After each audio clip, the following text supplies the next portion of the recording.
नमस्कार, मेरा नाम सुमित कुमार और आप देख रहे हैं बोलता खगड़िया। अभी हमारी मौजूदगी खगड़िया प्रखंड कार्यालय के बाहर है, जहां बिहार आम पंचायती चुनाव 2021 का नॉमिनेशन जारी है।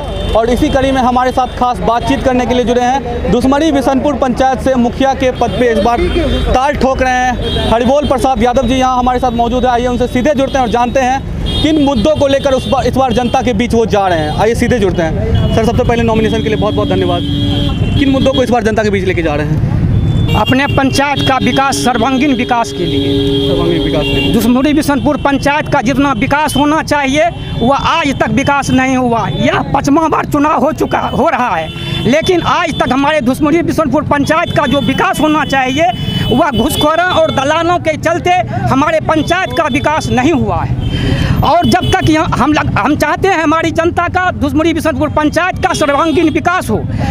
सर्वांगीण विकास तभी हो सकता है जब उसका आर्थिक योजना हम लोग बनाएंगे। तो आर्थिक योजना बनाने के लिए कानूनी जो समर्थन की ज़रूरत होती है, उसके लिए हम लोग मुखिया पद के चुनाव में आए हैं। कानूनी समर्थन प्राप्त होने के बाद ही हम पंचायत के जनता के आर्थिक विकास का, आर्थिक योजनाओं का हम विचार करके उसका यहाँ योजना बना सकते हैं। जब तक समर्थन यहाँ नहीं मिलेगा कानूनी, तब तक हम लोग अपने पंचायत का आर्थिक विकास नहीं कर सकते हैं। कानूनी समर्थन के विकास के लिए ही मुखिया पद के चुनाव में मैं आया हूं और मैं यहाँ दुश्मनी बिशनपुर पंचायत के संपूर्ण जनता के समर्थन पाने और सर्वांगीण उसका विकास करने और सबका जनता का आशीर्वाद पाने के लिए मुखिया पद के उम्मीदवार बना हूं। सर, क्या आप इससे पहले भी मुखिया पद के उम्मीदवार रह चुके हैं? नहीं, इसके पहले नहीं बना हूं। इस बार पहली बार खड़े? मैं प्रथम बार मुखिया पद का चुनाव में उम्मीदवार बना हूं। क्या लगता है सर, वर्तमान जो मुखिया है दुश्मनी बिशनपुर के, उनके द्वारा क्या कुछ विकास किया गया आपके पंचायत का? जितना विकास होना चाहिए वह सही ढंग से नहीं कर सके।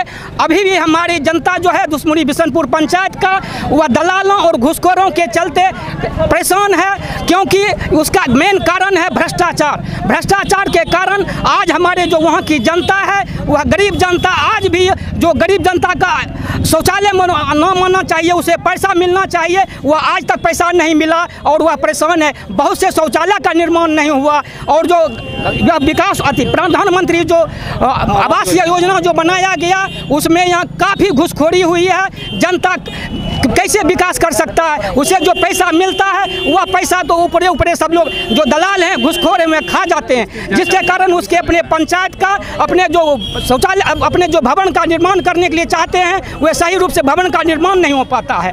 मैं चाहता हूं हमारे पंचायत में जो है वह भ्रष्टाचार समाप्त हो और गरीब जनता का सर्वांगीण विकास हो। और मैं इसीलिए सबका साथ, सबका विकास और सबका आशीर्वाद पाने के लिए दुश्मनी बिशनपुर पंचायत में मुखिया पद से उम्मीदवार बना हूँ। सर, जिस तरह से लगता है कि जिस तरह से सर हर पंचायत में आजकल वसूली योजना चालू है, लोगों से पैसा लिया जाता है, चाहे इंदिरा आवास योजना को लेकर हो, चाहे शौचालय योजना को लेकर, आपके पंचायत में क्या कुछ ऐसा कार्यकाल रहा?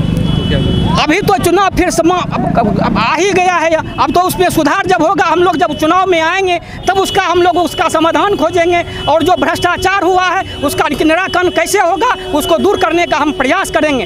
इसलिए समर्थन पाने के लिए मैं जनता के बीच आया हूं और जिससे मैं अपने समर्थन के बल पर अगर मैं विजय बनता हूं तो निश्चित रूप से मैं जनता का सर्वांगीण विकास कर सकूँगा। और सवाल है मेरा, सर, क्या इस बार आपको अगर दुश्मनी बिशनपुर की जनता अपार समर्थन देती है, अपना प्यार देती है और जितवा देती है, तो आप आने वाले समय में जनता के लिए क्या कुछ करेंगे जीतने के बाद? आने वाले समय में जनता के लिए क्या कुछ करेंगे जीतने के बाद? उसे सबसे पहले जो है उसका यहाँ कैसे उसका आदमी का जो विकास होगा, वह गरीबी कैसे दूर होगा, उसका कैसे शिक्षा का विकास होगा, उसका मैं दूर करने का प्रयास करूँगा। जब तक आदमी अपने आर्थिक दृष्टिकोण से वह सबल नहीं हो जाता है तो वह किसी भी अपने विकास के बारे में वह जनता भी नहीं सोच सकता है। उसका आर्थिक विकास कैसे होगा, उसके आर्थिक विकास को सबल बनाने के लिए मैं प्रयास करूँगा। सर, सरकार की जो सारी योजनाएं हैं उसको धरातल पर लाने के लिए क्या कुछ करेंगे आने वाले समय? सरकार की योजना जितना आती है यहाँ, वह हमारे पंचायत की जनता को वह मालूम ही नहीं हो पाता।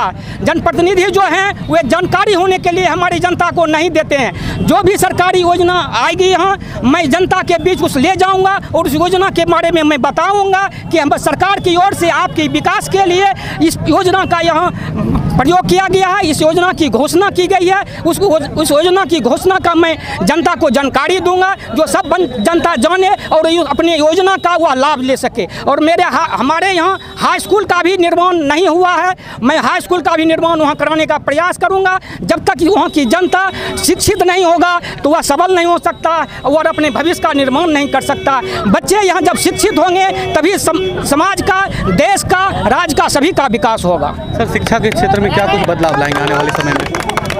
शिक्षा के क्षेत्र में जो पढ़ाई नहीं होती है स्कूल में, उसे मैं पढ़ाई चालू कर पाऊंगा।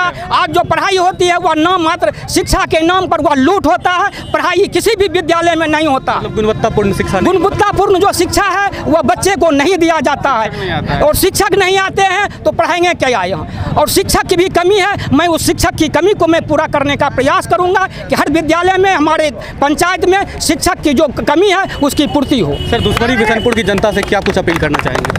मैं उस जनता से अपील करना चाहूँगा कि जो घुसखोरी हुई है, जो भ्रष्टाचार हुआ है, आप उसे समाप्त करने के लिए चाहते हैं तो मुझे विजयी बनावे, जिससे मैं आपका साथ पाकर मैं आपका सर्वांगीण विकास कर सकूं। इसके लिए मैं सबका आशीर्वाद चाहता हूँ। कर रहे थे हरिबोल प्रसाद यादव जी थे, जो इस बार दुश्मनी बिशनपुर के निर्वाचन क्षेत्र से इस बार मुखिया पद पे खड़े हैं। और देखिए आने वाले समय में वक्त ही बताएगा कि इनको जनता का कितना अपार समर्थन मिलता है। बहरहाल अब तक के लिए इतना है। धन्यवाद।